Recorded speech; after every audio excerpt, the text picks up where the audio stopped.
Hello students, myself is Parminder Singh from Prab Kripa classes. Our today's topic is fire, marine and other insurance.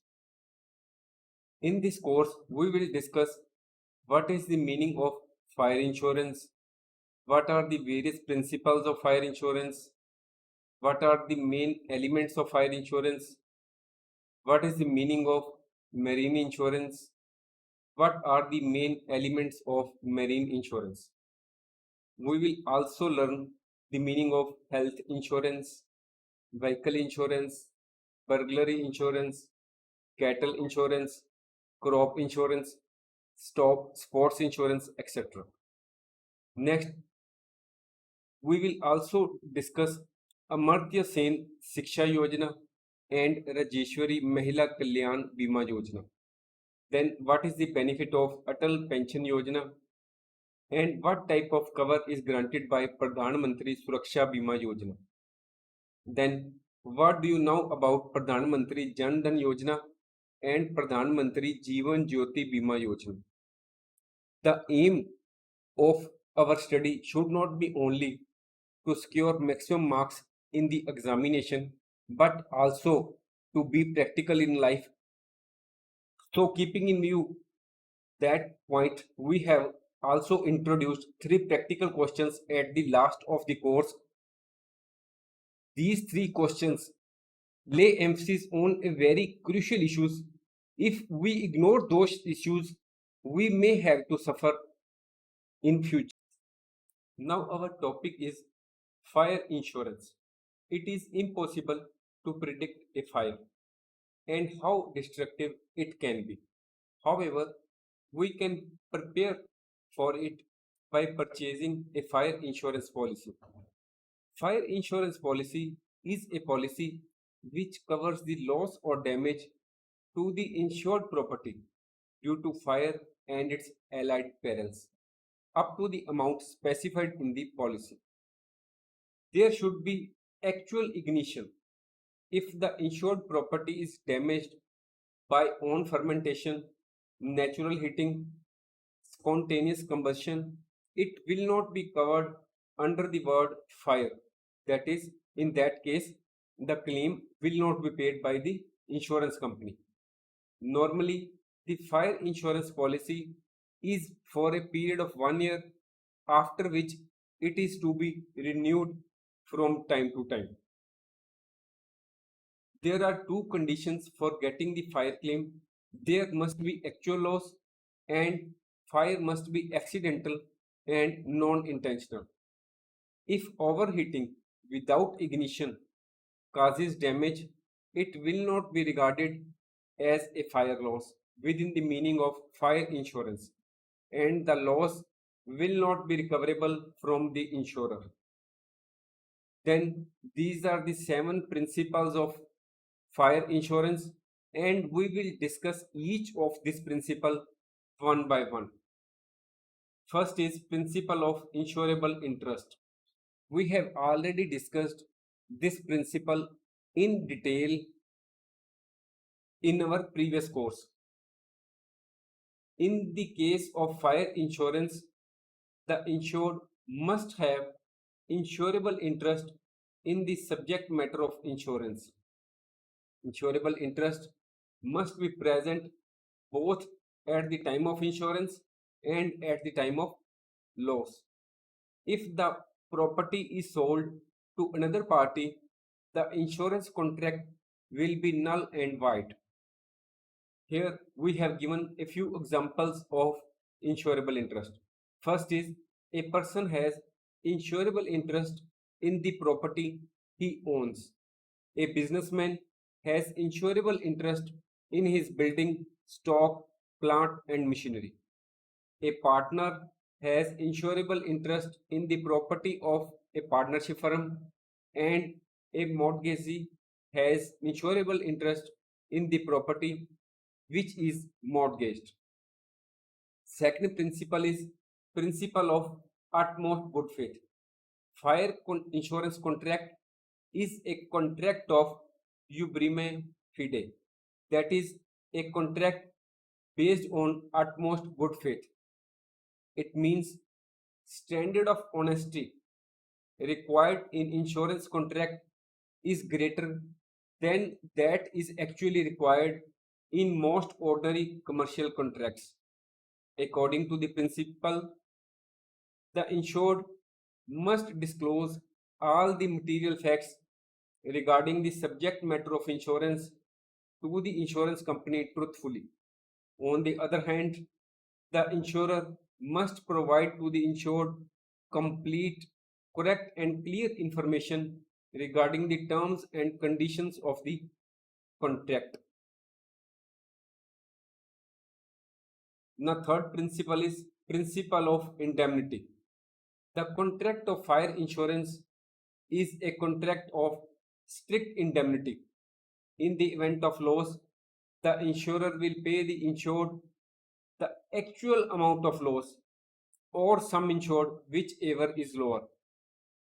For example, a person gets his stock insured for rupees 5 lakhs. There is a fire in the shop. The insurance surveyor assesses the loss to the tune of rupees 1 lakh.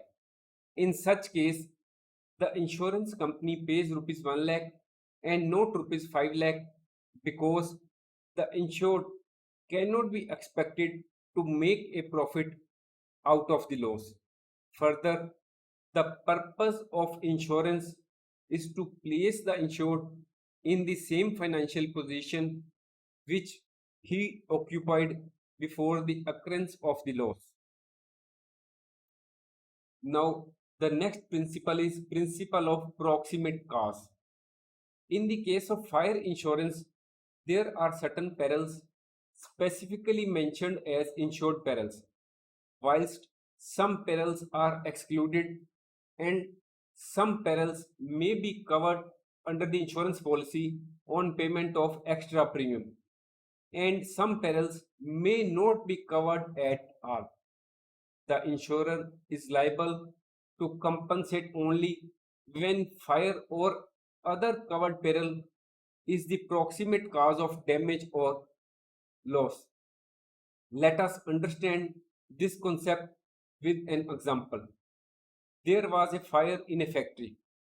Firemen were able to remove the undamaged stock from the burning building and protect it from fire. Thereafter, rainwater damaged the goods because the goods were placed in the open yard. Here, the proximate cause of damage is fire or rain.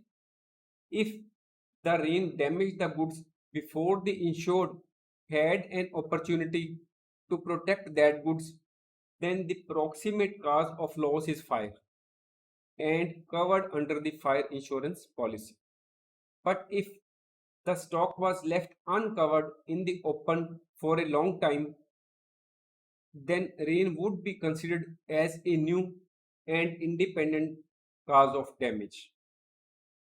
Now, next principle is principle of contribution. The principle of contribution applies to fire insurance. According to the principle of contribution, if you have taken insurance from more than one insurer on the same property, then all the insurers will contribute the amount of loss in proportion of their respective coverage. If the full loss is paid by one insurer, then the insurer who has paid the claim has the right to call upon other liable insurers to pay their share of loss. Here we understand this concept with the help of an example. A person got his factory insured against fire loss for rupees 5 lakhs with insurer A and for rupees 10 lakhs with insurer B. There was a fire and the loss was to the tune of rupees 3 lakhs.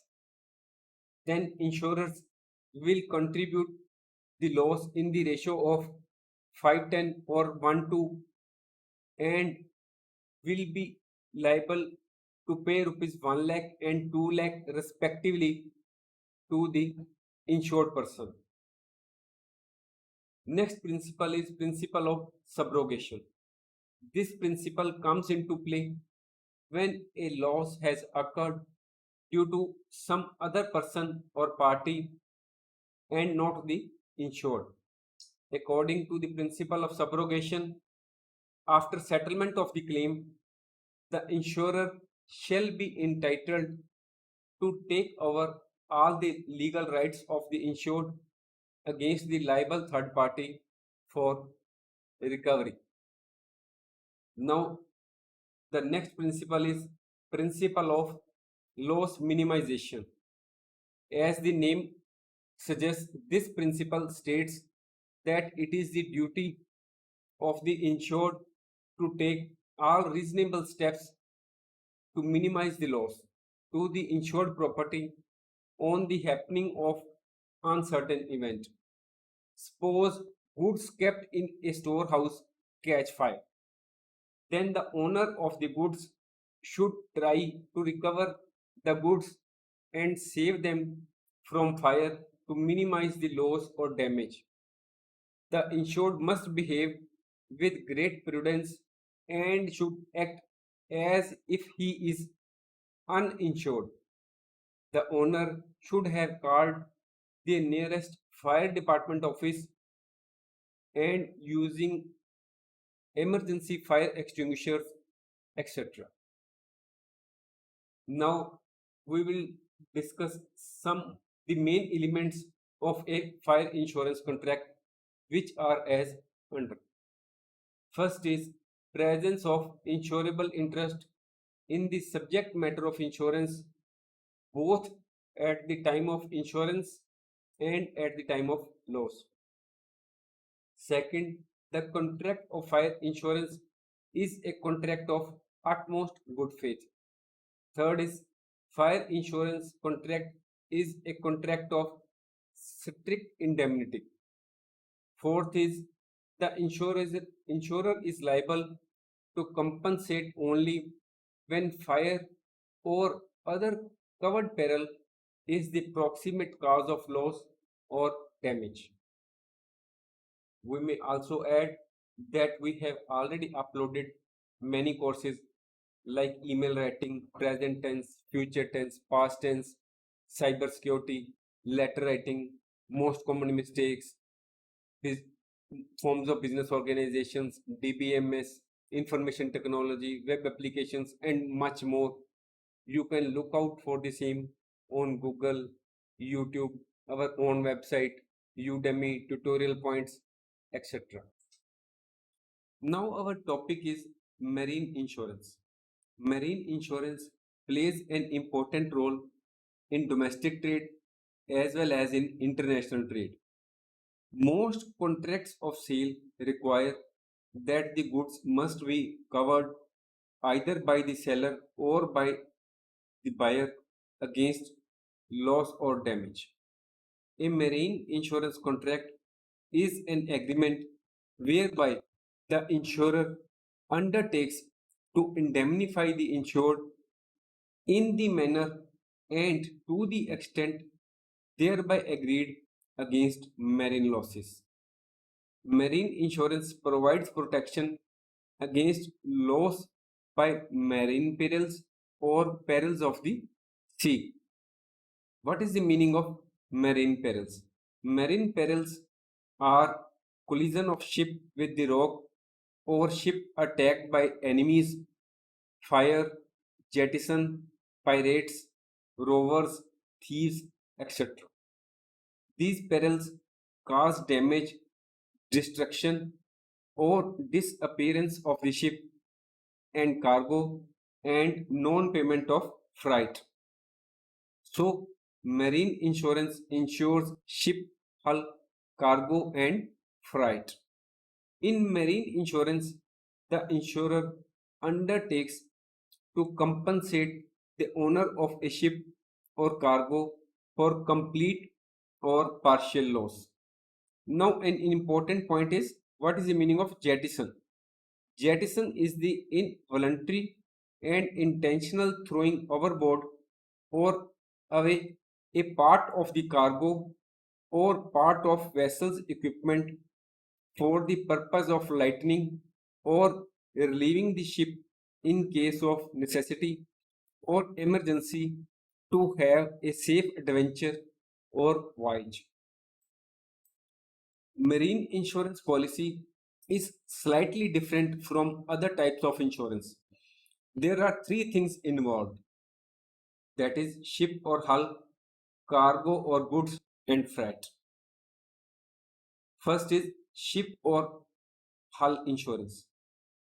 Hull insurance covers the physical damage or complete destruction of the ship, including furniture. The perils covered are collision, accident, fire, sinking, piracy, or jettison, etc. Normal wear and tear to the ship is usually excluded from coverage. Next is cargo insurance. Cargo insurance provides insurance cover in respect of loss or damage to goods during transit by rail, road, sea, air, or by post. Next is freight insurance. Freight insurance, if the cargo does not reach the destination due to damage or loss in transit, the shipping company is not paid freight charges. Freight insurance is for reimbursing the loss of freight to the shipping company, that is the insured. Now we understand the meaning of barratry. Barratry means every wrongful act willfully committed by the master or crew against ship and goods without the connivance of the owner. That is, embezzling the cargo, running away with the ship, sinking or deserting the ship, etc. Now we will understand the main elements of marine insurance contract. First is marine insurance is a contract of indemnity. The insurers promise to indemnify the insured in the manner and to the extent agreed. In marine insurance, commercial indemnity rather than strict indemnity is provided. In case of marine insurance, it is customary to issue agreed value policies because the insurers cannot undertake to reinstate or replace cargo in the event of loss or damage. They pay a sum of money which is agreed in advance. In practice, insured value is usually based on CIF. C means cost, I means insurance, F means freight. That is, value of the goods is loaded with 10% to cover general overheads and perhaps a margin of profit on the transaction. In case of hull policy, the amount insured is fixed at a level above the current market value. If the goods are damaged or loss occurs during transit because of the deliberate act of an owner, then the damage or loss will not be covered under the policy. The contract of marine insurance is a contract of utmost good faith. Both the insured as well as the insurer must disclose everything which is in their knowledge and can affect the insurance contract. The insured is duty bound to accurately disclose all facts which include the nature of shipment and the risk of damage it is exposed to. Now the third principle is principle of causa proxima, that is the principle of proximate cause. This principle also applies to marine insurance.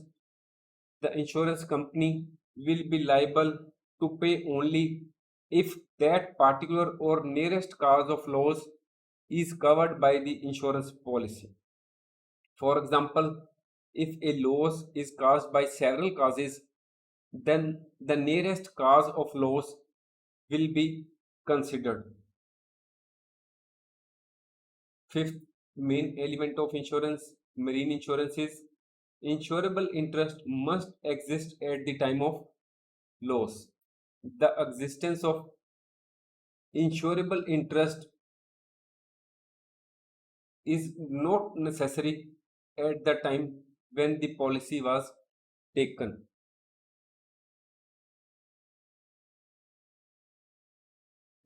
Next is contribution. If a person insures his goods with two insurance companies, then in case of marine loss, both the insurance companies will pay the loss to the owner proportionately.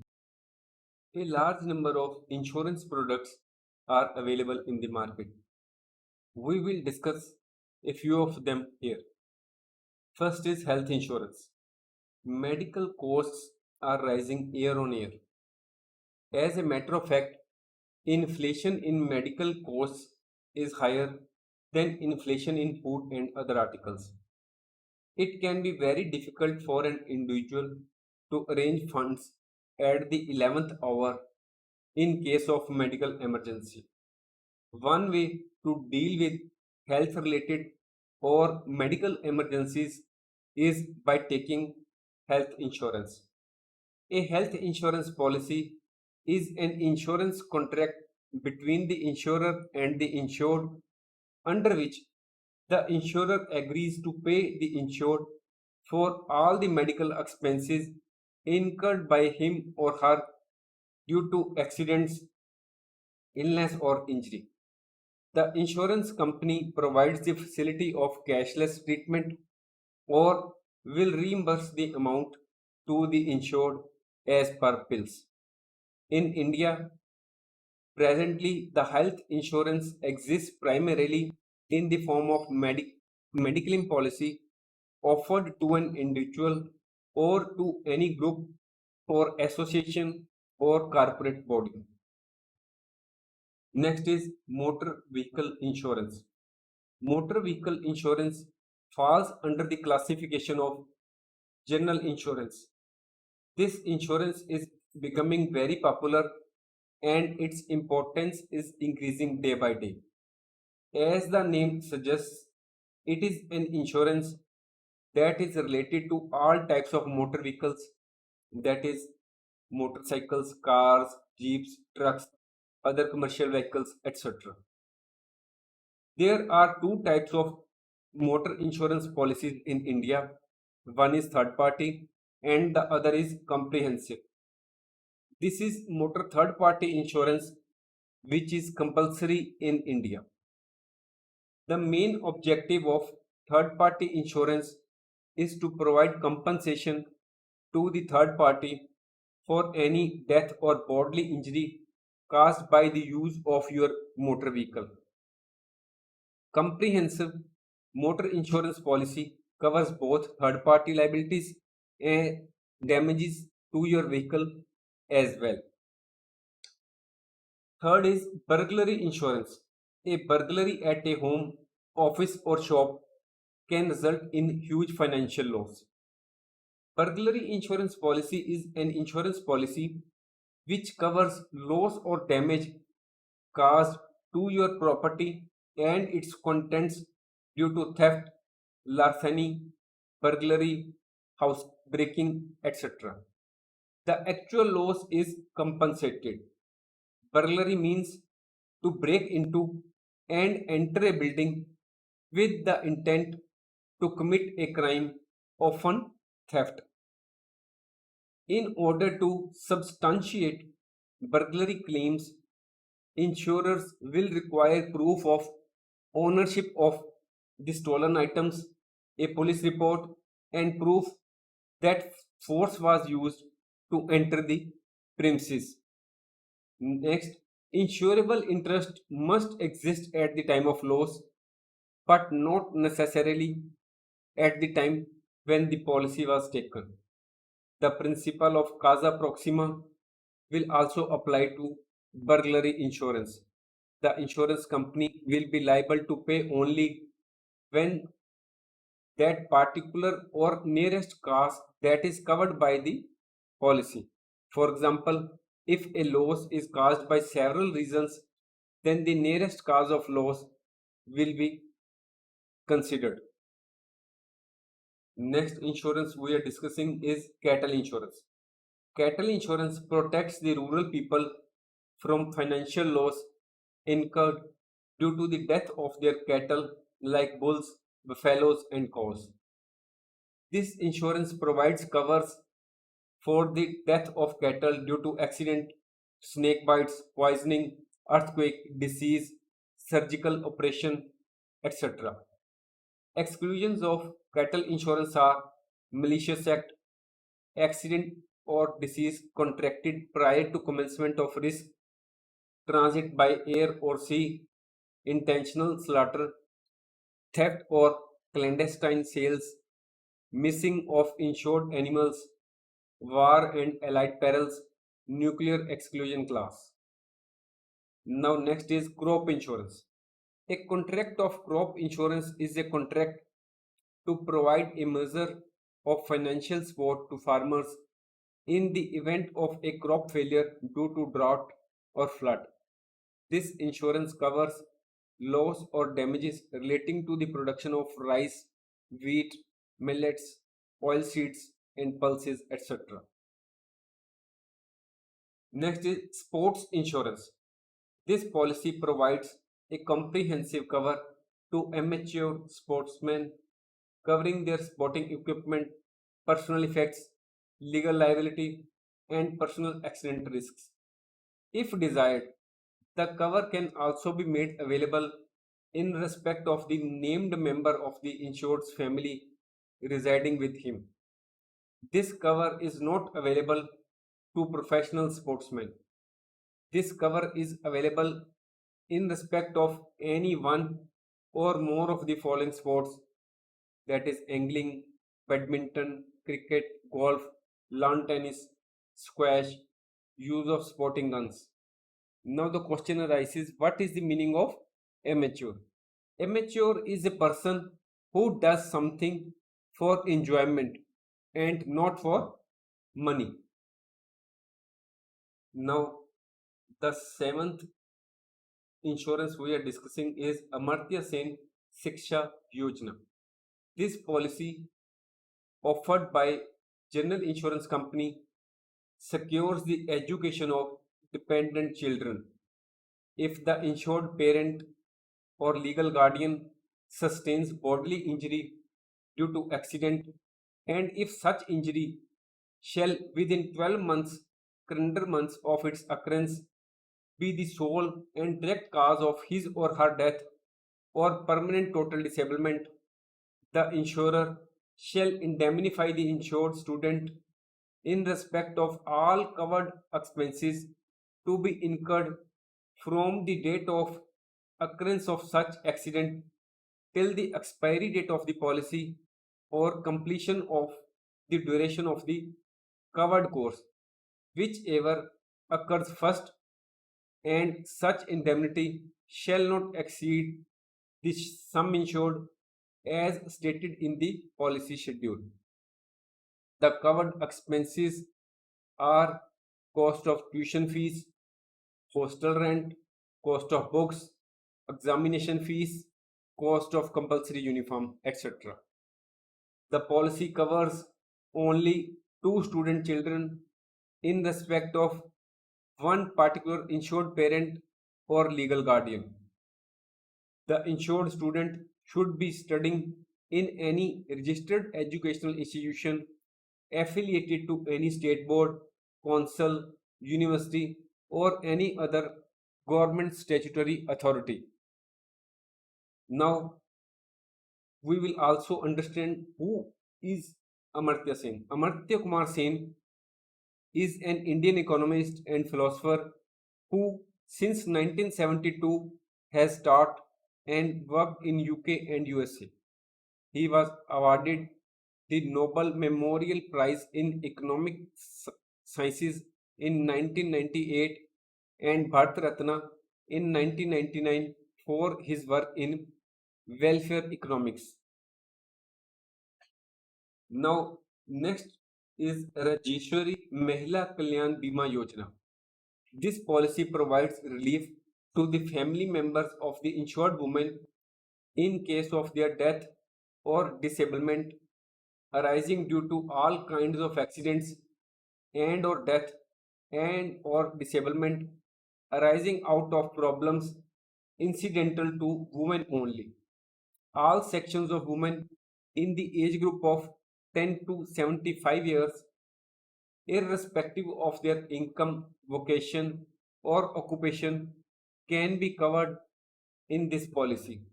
Sum insured in the case of death or permanent total disablement is rupees 25,000, and sum insured in case of loss of one limb or eye is 12,500. Now we are going to discuss some of the social security schemes which are at present going on in India. First is Atal Pension Yojana. As the name suggests, this is connected with pension. Atal Pension Yojana is a government-backed pension scheme in India, primarily targeted at the unorganized sector workers. It was launched by Prime Minister Narendra Modi on 9th May 2015. This scheme is offered to individuals in the age group of 18 to 40 years.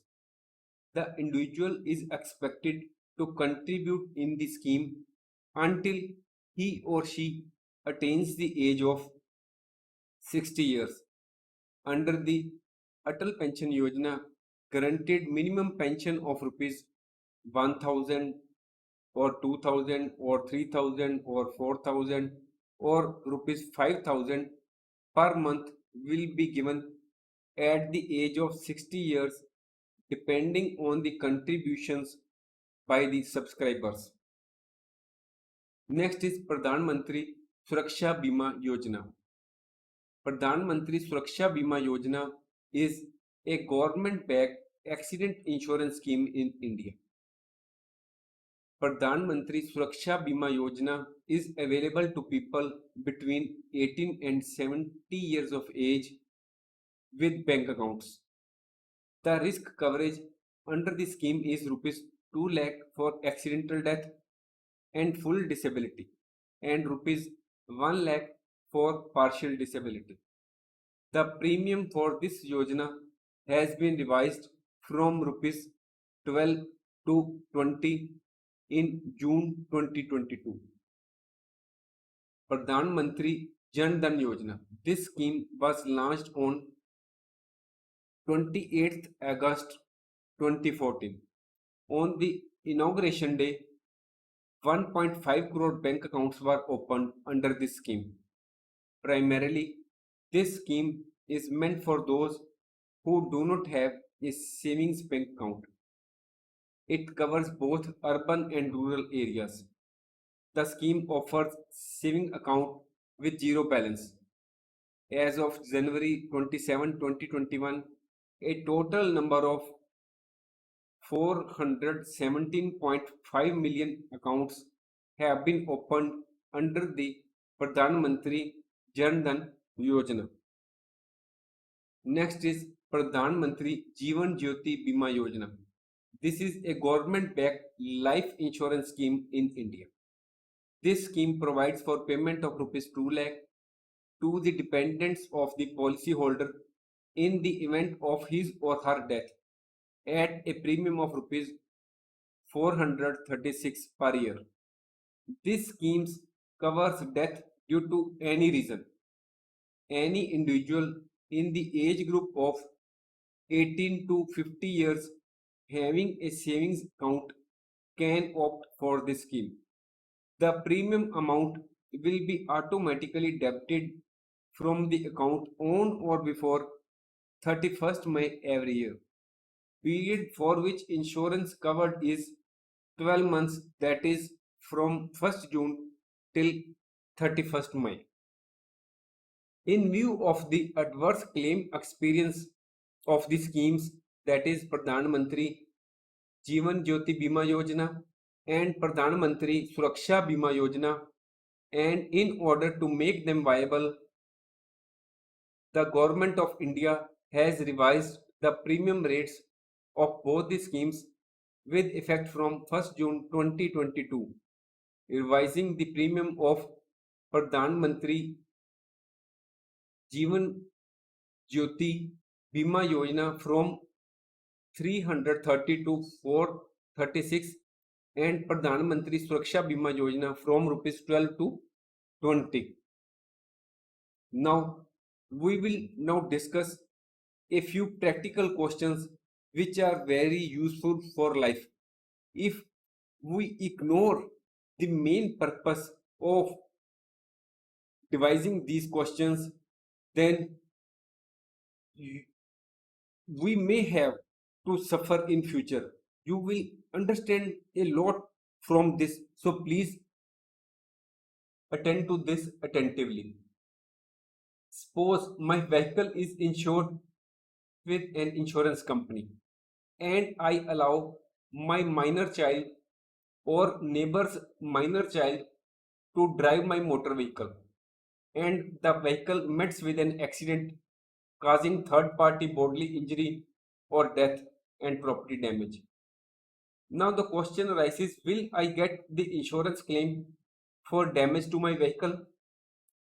And the next question is whether the third party will get compensation from the insurance company.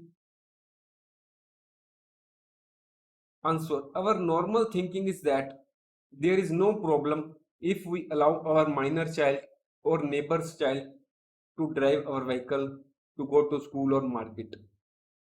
Some persons say even that even if there is a problem like accident causing third party injury etc., they will manage it as they have political links or have links with senior police officers or they themselves are working in some government position. But we must remember that this is an age of internet. Social media is very active. The news of any accident will get reported on television, Facebook or WhatsApp in no time. All our links with the higher authorities will be of no use in case of third party injury or death, as matter will be reported to the police and FIR will be lodged by the victim or victim's family members, and a legal case will be filed by the victim or his family members on the owner and driver of the vehicle for compensation. Now we come to the main question. Will I get the insurance claim for damage to my vehicle? Not at all. Because the motor insurance policy states that the vehicle should be driven by a person holding valid driving license. In the given scenario, the vehicle is being driven by a minor person, that is below 18 years of age.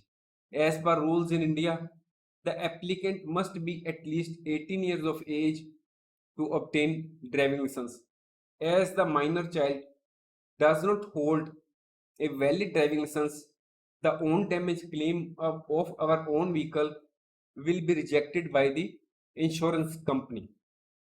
Now the next question is, will the third party get compensation from the insurance company? Answer is where death or permanent total disablement of any person has resulted from an accident arising out of the use of a motor vehicle or motor vehicles, the owners of the vehicle shall, or as the case may be, the owners of the vehicles shall jointly and severally be liable to pay compensation in respect of death or disablement. In the given scenario, the vehicle was being driven by a minor. The insurance company will contest in the court that they are not liable to pay as the vehicle was being driven by a minor who was not holding a valid driving license. But the honorable courts in India will direct the insurance company to pay compensation to the third party for bodily injury or death or property damage and later recover the said amount from the insured person. Please note that the Honorable Supreme Court of India have already laid the clear-cut guidelines for awarding compensation in third party cases based on the age and salary of the third party person who died in the accident. His family may be eligible for compensation to the tune of millions of rupees. Now the next question is, what if my minor child is held by police for driving the motor vehicle? As per the new Motor Vehicle Amendment Act 2019, if we allow child below 18 years of age to use a motor vehicle, the owner or guardian shall be deemed guilty. He has to pay a fine of rupees 25,000 with imprisonment of 3 years for juvenile to be tried under Juvenile Justice Act 2015. Further, the registration of the vehicle will be cancelled for 1 year. So can conclude that if we allow a minor child to drive a vehicle and that vehicle meets with an accident and there are third party accidental injuries or third party death, then in that case, if there is no insurance of vehicle, then we then the owner will have to compensate the third party as per the award given by the honorable courts. So if there is if the vehicle is being driven by minor, and even if there is insurance, there are likely chances that ultimately the owner of the vehicle will have to pay that compensation from his own pocket, which may ultimately lead to the selling of one's property. Next, find out the answer to this question yourself. I sold my motor vehicle to another person, and after sale, that person used the vehicle without insurance and without transferring the RC in his name. There are two things, that is, the other person is using the vehicle without insurance, and the second point is without transferring the vehicle in his or her name. Then there was an accident by that vehicle causing third party death, or vehicle got involved in some terrorist activity, whether it will cause any effect on me. So I will here only give you one hint, that as the vehicle has not been transferred by the other person who has purchased the vehicle, so as per the government record, the vehicle stands still in your name. So now you can find out the answer, and you can send the answer to our email prabkirpaclasses.com. If you like our video, please like, share and subscribe our channel. Thank you.